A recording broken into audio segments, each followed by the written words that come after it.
북미 대화 교착 국면 속에 북한이 각종 미사일을 잇따라 시험 발사하고 있는데요. 미국이 중국을 향해 한반도 비핵화를 위해서는 역할을 해야 한다고 촉구했습니다. 네, 또 앞서 전해드린 것처럼 다음 달 8일부터 항공편을 이용해 미국을 방문하는 외국인은 코로나19 백신 접종을 완료해야 합니다. 밤사이 들어온 글로벌 뉴스 김지수 기자와 함께 살펴보겠습니다. 어서 오십시오. 네, 안녕하세요. 안녕하십니까.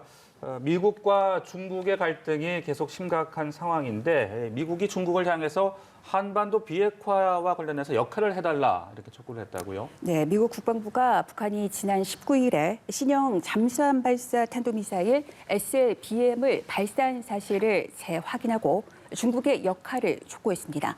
존 커비 국방부 대변인은 브리핑에서 북한이 발사한 미사일 개수에 대한 질문에 1기를 발사했다면서 이미 확인했다시피 북한의 미사일 발사에 깊은 유감을 표한다고 거듭 밝혔습니다.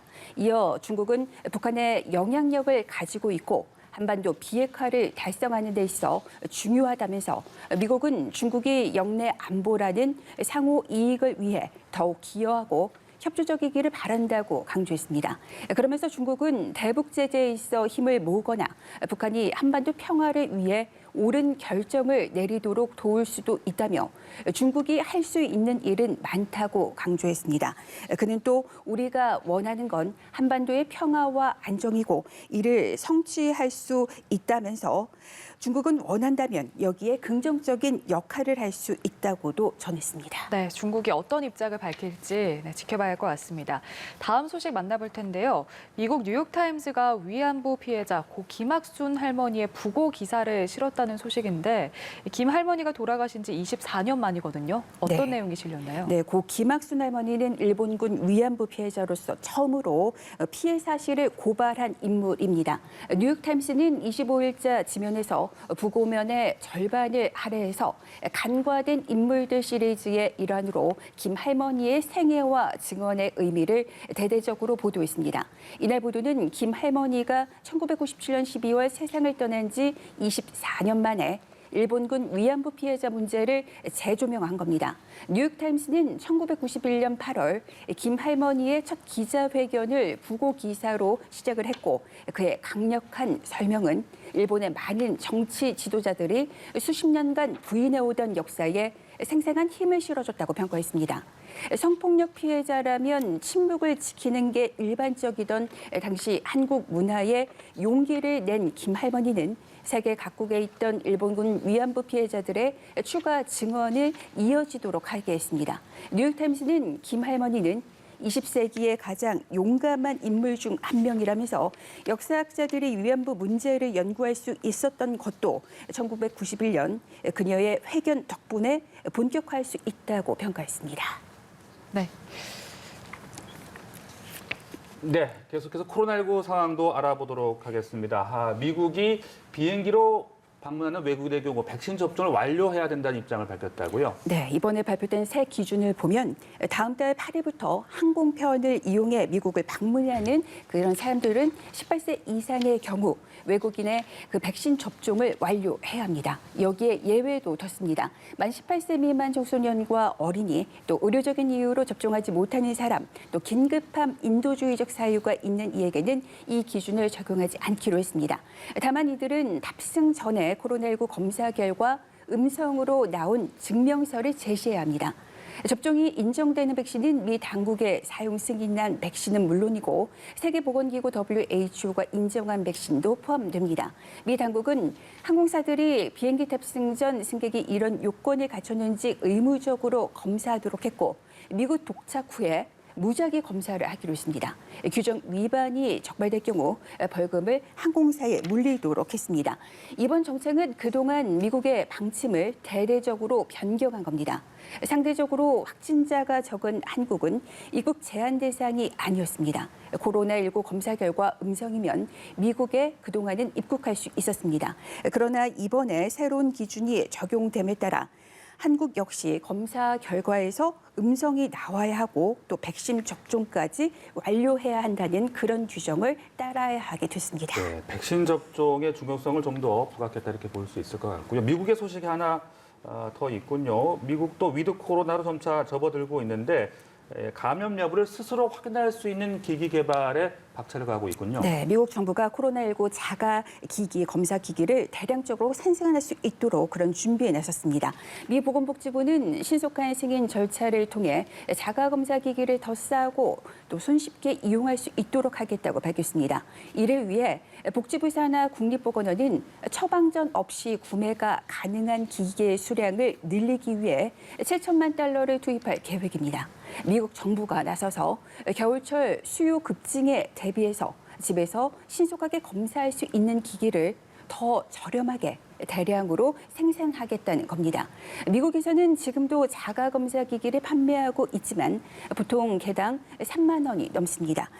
미국 복지부의 발표는 미국이 12월까지 자가검사 기기의 공급을 4배로 늘리겠다는 백악관이 밝힌 그 약속 이후 직후에 나왔습니다. 그만큼 신속하게 진행하겠다는 의지로 풀이됩니다. 네, 좀 더 빨리 검사가 가능해질 것 같습니다. 다음은 유럽 상황인데요.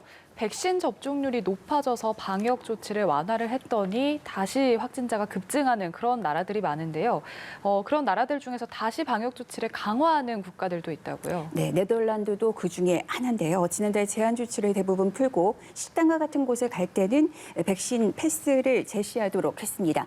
그러나 이후에 그동안 한 달간 확진자가 증가해서 7월 이후 가장 많은 수준까지 도달하게 됐습니다. 신규 확진자는 지난달 25일 1,500여 명에서 이달 24일 6,200여 명으로 급증했습니다. 네덜란드 정부는 이번 달 코로나19 입원 환자가 예상보다 빨리 늘어나고 있다면서 다수의 병원들이 일반 진료를 줄이고 있다고 전했습니다. 올 여름부터 봉쇄를 서서히 풀기 시작한 벨기에에서는 확진자가 급증하자 코로나19 문제를 논의하기 위한 정부 협의회를 26일로 앞당겼습니다. 이번 회의에서는 실내 마스크 착용 의무와 또 재택근무 권고 등이 논의될 것으로 보입니다. 지난달 하루 신규 확진자가 1,500명에서 3,000명 사이로 오가던 벨기에에서 이번 23일에만 7,000명 가까이 급증했습니다. 11월 이후 지난해 11월 이후 최다를 기록했습니다.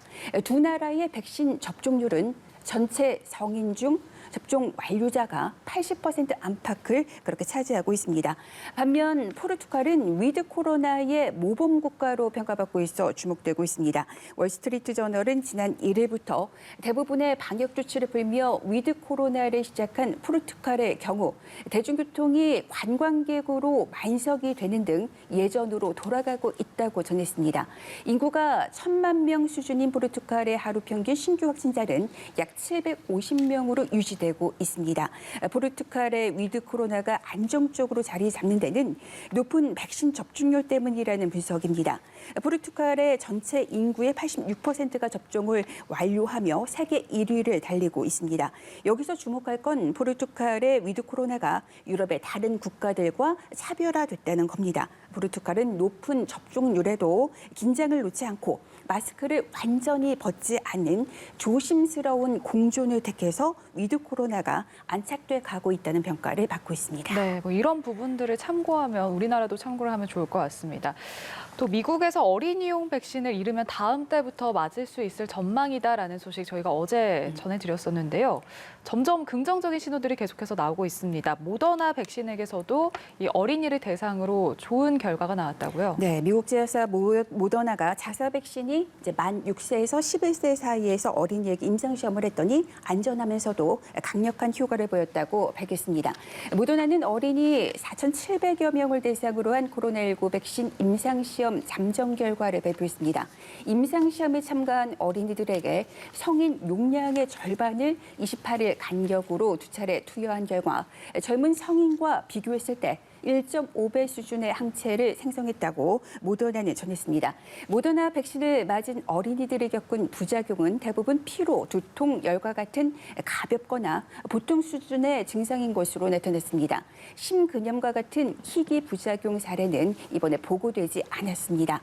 그러나 임상시험의 규모가 희귀 부작용 발생 여부를 파악하기에는 너무 작았다는 미국 언론들의 지적이 있었습니다. 곧 어린이도 백신을 맞을 수 있을 것이라는 전망이 나오고 있지만 백신의 부익부 빈익빈 현상은 점점 커지고 있습니다. 코로나19의 교훈을 논하는 세계 보건 서밋이 독일 베를린에서 개막했는데 여기서도 이에 대한 목소리가 컸습니다. 테오드로스 세계 보건기구 사무총장은 정부와 백신 생산자들이 가장 위태로운 나라들에게 더 많은 백신을 공급해야 한다고 그래야만 대유행을 제압할 수 있다면서 연말까지 전 세계 모든 나라에서 40%의 인구가 백신 접종을 완료한다는 WHO의 목표는 달성할 수 있다고 주장했습니다. 네, 오늘도 다양한 국제 소식 살펴봤습니다. 지금까지 글로벌 브리핑 김지수 기자와 함께했습니다. 고맙습니다. 고맙습니다.